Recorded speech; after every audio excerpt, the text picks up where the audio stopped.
Mheshimiwa Waziri Mkuu, kwa upande wa jeshi letu la polisi. Mheshimiwa Waziri Mkuu, jeshi letu la polisi linafanya kazi kubwa sana na nzuri ya ulinzi wa mali na raia wake. Lakini Mheshimiwa Waziri Mkuu, kwenye wilaya yangu kumeendelea kutokea ramsha za hapa na pale za ukamataji wa wananchi wetu, Mheshimiwa Waziri Mkuu, wakati mwingine bila hata sababu za msingi. Mheshimiwa Waziri Mkuu, wananchi hawa wakielewesha jambo hawana shida. Wananchi wetu ni wema, wananchi wetu ni wastaarabu. Kwa hiyo tukuombe Mheshimiwa Waziri Mkuu, jeshi la polisi lipo kwa ajili ya kulinda raia na mali zake.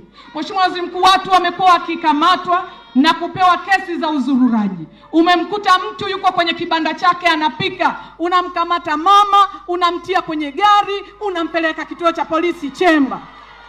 Mheshimiwa Waziri Mkuu, na watu hawa ndugu zao wanapofika kwenye kituo chetu cha polisi, hali kadhalika wamekuwa hawapewi ushirikiano unaotakiwa.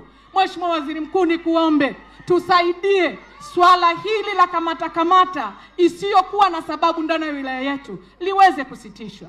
Lakini Mheshimiwa Waziri Mkuu, mbaya zaidi, juzi saa 9 za usiku, ambapo mimi taarifa hii nilipata jana mchana, kamata hii Mheshimiwa Waziri Mkuu imeenda sasa mpaka kwa watumishi wa serikali. Mheshimiwa Waziri Mkuu, nikuombe tusaidie hili swala, sisi wote tunatakiwa tusaidiane. Mheshimiwa Waziri Mkuu, nikuombe sana kwa unyenyekevu mkubwa.